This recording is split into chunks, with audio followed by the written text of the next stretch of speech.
ये बहुत important point है। ये वीडियो में मैं आपको बताने वाला हूँ, ये बहुत इंपॉर्टेंट पॉइंट है। 2030 तक की इसकी जो योजना है उस पर भी हम नजर डालेंगे, जिससे आपको आइडिया लगेगा कि इस सेक्टर में आपको इन्वेस्ट करना चाहिए। 2025 ही नहीं, ये आने वाले जो 2030 तक भी अगर आपके पोर्टफोलियो में आप इसको रखते हैं। हेलो दोस्तों, ट्रेड विद विजय चैनल में आपका स्वागत है। आज का एक और नया वीडियो मैं आपके सामने प्रेजेंट कर रहा हूँ। ये जो सीरीज है इसमें मैं पहले 2 वीडियो अपलोड कर चुका हूँ। इस सीरीज में मैं सेक्टर वाइज पूरा एनालिसिस आपके सामने प्रेजेंट कर रहा हूँ। ठीक है, इसके पहले मैंने फार्मा सेक्टर और आईटी सेक्टर पे उनके पिछले 5 साल का परफॉर्मेंस, आने वाली जो उनकी प्लानिंग है उनके बारे में मैंने डिस्कस किया और टॉप 3 स्टॉक भी पर सेक्टर पे मैंने बताया। आज भी मैं ऐसे ही स्टॉक्स के बारे में और ऐसे ही एक सेक्टर के बारे में बात करने जा रहा हूँ जो आने वाले 10 साल में काफी कुछ ग्रोथ करने वाला है। तो उस सेक्टर की हम बात कर लेते हैं। मैं किन किन पॉइंट्स पे बात करने वाला हूं उसके बारे में मैं आपको बता देता हूं। हम बात करने वाले हैं ईवी सेक्टर की, इलेक्ट्रॉनिक व्हीकल सेक्टर पे मैं बात करने वाला हूं। इसमें किन किन पॉइंट्स पे हमारी बात होगी ये मैं आपको बता देता हूं। पहला हमारा जो पॉइंट है, पिछले 5 साल में क्या क्या इसका परफॉर्मेंस रहा है, उस पे 5 साल का इसका मार्केट गैप कैसा रहा है, कितना कितना चेंज हुआ है और कब कब इसमें डाउनफॉल आया है, उस पर हम बात करेंगे। आने वाले, ये बहुत इंपॉर्टेंट पॉइंट है, ये वीडियो में मैं आपको बताने वाला हूँ, ये बहुत इंपॉर्टेंट पॉइंट है। 2030 तक की इसकी जो योजना है उस पर भी हम नजर डालेंगे, जिससे आपको आइडिया लगेगा कि इस सेक्टर में आपको इन्वेस्ट करना चाहिए या नहीं करना चाहिए। फिर उसके बाद में अभी 2025 के लिए 2025 के लिए जो टॉप 3 स्टॉक्स हैं उन पे भी मैं बात करने वाला हूँ। इन 4 पॉइंट्स को हम इस वीडियो में कवर करने वाले हैं। तो देर ना करते हुए हम वीडियो को आगे बढ़ा लेते हैं और सभी से रिक्वेस्ट है, जिनने चैनल को सब्सक्राइब नहीं किया सब्सक्राइब कर लीजिएगा और बेल आइकन दबाना मत भूलिएगा। हमारा फर्स्ट पॉइंट जो है उस पर हम बात कर लेते हैं। 2020 में, 2021 में, 22, 23 और 24, ये 5 साल में कवर करने वाला हूँ। 2020 में क्या हुआ था कि जब कोविड का इफेक्ट था और कोविड 19 का इफेक्ट था, उसके कारण क्या है कि वर्क फ्रॉम जो लॉकडाउन लगा था उसके कारण क्या हुआ था कि इसमें थोड़ा गिरावट हमें देखने को मिला था। वहीं 2021 में धीरे धीरे इसकी मांग बढ़ती गई। 2021 में काफी कुछ ग्रोथ इसमें देखने को मिला। 22 में भी जो ईवी सेक्टर है उसमें जो 2 व्हीलर है और 3 व्हीलर है उनमें काफी ज्यादा बिक्री हमें देखने को मिली। ठीक है, वही 23 में भी सेम सिचुएशन रही और 24 में अभी का जो डाटा है 24 का, उसमें 16 लाख के लगभग लगभग ईवीज, मतलब जो 70% अभी तक का जो मार्केट 5 सालों का है उसका 70% बिक्री इसमें हमें देखने को मिली। मतलब काफी कुछ यहाँ पर हमें ग्रोथ मिली। कब? 2024 में। ठीक है, तो अब इसका मार्केट का अंदाजा आप इसी से लगा सकते हैं कि इन 5 सालों में कितना कुछ उसमें ग्रोथ हमें देखने को मिला। अब हम बात कर लेते हैं नेक्स्ट टॉपिक की। इसका जो थर्ड टॉपिक मैंने बताया था, थर्ड पॉइंट बताया था, उस पर हम बात करेंगे। वो बहुत इंपॉर्टेंट है इस सेक्टर को फिल्टर करने के लिए। पिछले 5 साल का जो मार्केट कैप है 2020 में 24,000 करोड़ का रहा है, 21 में हमारा 31,500 करोड़ का रहा है, 22 में 42,000 करोड़ का रहा है। वहीं अगर हम 23 पे नजर मारें तो 54,000 करोड़ का रहा है और 24 में अभी वर्तमान में 66,000 करोड़ का मार्केट कैप इसका रहा है।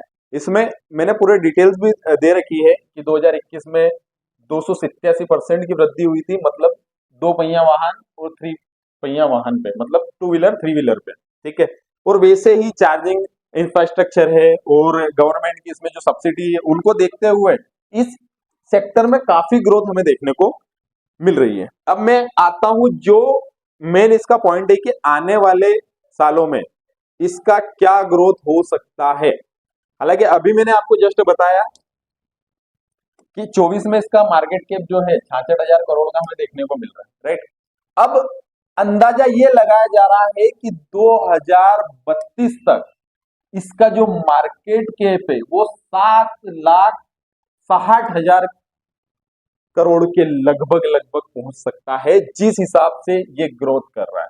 ठीक है, एक ये पॉइंट हमारा पहले भी मैं डिस्कस कर चुका था, ये बहुत इंपॉर्टेंट रोल निभाएगा इस सेक्टर के लिए। ठीक है, अब हम जो बात करते हैं, अभी जो अगर देखा जाए तो इसका CAGR जो है वो बढ़ के 2032 तक 34.7% हो जाएगा। मतलब कि CAGR जो ईयर बाय ईयर इनका प्रॉफिट हो रहा है उसके साथ में लगातार चक्रवृद्धि वार्षिक वृद्धि जो होती है उसकी हम बात कर रहे हैं। विदेशी कंपनियों में भी बड़े बड़े निवेश हमारे जो ईवी सेक्टर है, इंडियन ईवी सेक्टर है, वो विदेशी कंपनियों में भी बड़े बड़े निवेश कर रही है और धीरे धीरे अपना परचम विदेश में भी ग्लोबल लेवल पर भी लहरा रही है। वहीं पे अगर हम बात करें 2030 तक अगर इसका बाद में किन किन मतलब इलेक्ट्रॉनिक व्हीकल में किन किन चीजों की ज्यादा बिक्री की संभावना है और कितनी परसेंट तक वो हो सकती है। भारतीय बाजार में जो निजी कारें हैं मतलब जो पर्सनल यूज के लिए उसका 30% तक का ईवी सेक्टर हो जाएगा और वहीं पे वाणिज्य से रिलेटेड जो है बसें हैं और ये सब है उसमें 70% तक ये पहुंच जाएगी और टू व्हीलर और थ्री व्हीलर का 80% तक पहुंच जाएगा। मतलब कि जो भारत की और ग्लोबल लेवल पे एक सबसे बड़ी समस्या है वो है पॉल्यूशन की। ईवी सेक्टर जो है इस पॉल्यूशन को धीरे धीरे खत्म करेगा और इसी के लिए गवर्नमेंट भी इसमें कई योजनाएं लेके आ रही है। ये तो हो गई हमारी पूरी सेक्टर की बात। इसका आने वाला जो किस तरीके से प्लानिंग चल रहा है उसका एनालिसिस हो गया। अब मेन आते हैं हमारे टॉपिक पे जिसके लिए ये पूरा वीडियो बनाया गया है। क्या है वो हम देख लेते हैं। मैंने आपको कहा था कि मैं 3 स्टॉक्स के बारे में आपके सामने डिस्कस करूंगा, वो कौन कौन से हैं और इसमें से एक स्टॉक हम ऐसा लेंगे कि जो 2025 के लिए आपको बहुत इंपॉर्टेंट रोल निभाएगा। टाटा मोटर्स फर्स्ट हमारा है, सेकंड अशोक लीलैंड है और तीसरा हमारा ग्रीव्स कॉटन लिमिटेड है। ठीक है, फर्स्ट टाटा मोटर्स का 2019 से अगर देखें तो 5,000 करोड़ का प्रॉफिट था, वहीं अशोक लीलैंड का 4,000 का, यहाँ पर 100 करोड़ का सालाना प्रॉफिट दर्ज किया था। फिर ये जो इफेक्ट है यहाँ पर जो माइनस फॉल दिख रहा है या जो नेगेटिव दिख रहा है 2020 में, ये जो कोविड-19 जैसे मैंने बताया था लॉकडाउन के कारण काफी कुछ बिजनेस डाउन हुआ था, उसके कारण ये साल इनका पूरा लॉस में रहा था। फिर 21 में टाटा मोटर्स ने धीरे से ग्रोथ की, वहीं पे अशोक लीलैंड ने भी ग्रोथ की और ग्रीव्स कॉटन ने भी अच्छा परफॉर्म दिखाया। टाटा मोटर्स का 22 में फिर लॉस दिखाया और अशोक लीलैंड का प्रॉफिट था, यहाँ पर ग्रीव्स का भी अच्छा खासा प्रॉफिट रहा है।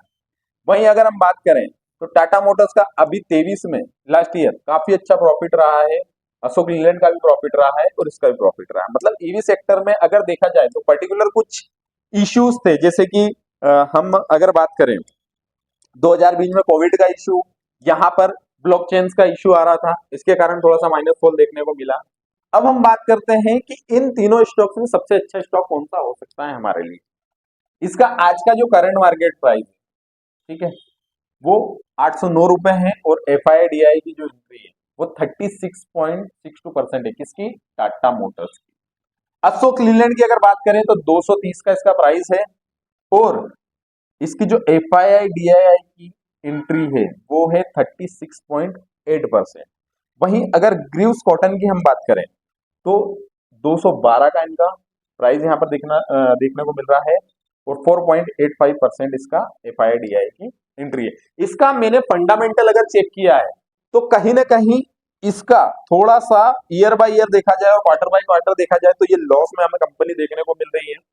वहीं पे टाटा मोटर्स का देखा जाए तो पिछले 2 से 3 साल जो थे इसमें इसका परफॉर्मेंस रहा है अच्छा और उसके 4 साल पहले अगर ईयर बाय ईयर अगर देखा जाए तो इसमें लॉस कंपनी ने बुक किया है 4 सालों में। वहीं पे अगर हम मेन बात करें अशोक लीलैंड की तो बीच में जो यहां पर लॉस दिखा था 2020 के बाद में लगातार कंपनी प्रॉफिट में रही है।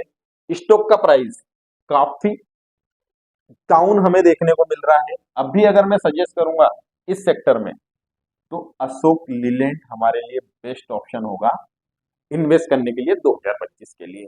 और ये 2025 ही नहीं, ये आने वाले जो 2030 तक भी अगर आपके पोर्टफोलियो में आप इसको रखते हैं तो इस स्टॉक का प्राइस काफी हाई हो सकता है। काफी अच्छा स्टॉक है, फंडामेंटल भी बहुत स्ट्रॉन्ग है, FII की एंट्री भी काफी अच्छी यहाँ पर हमें देखने को मिल रही है।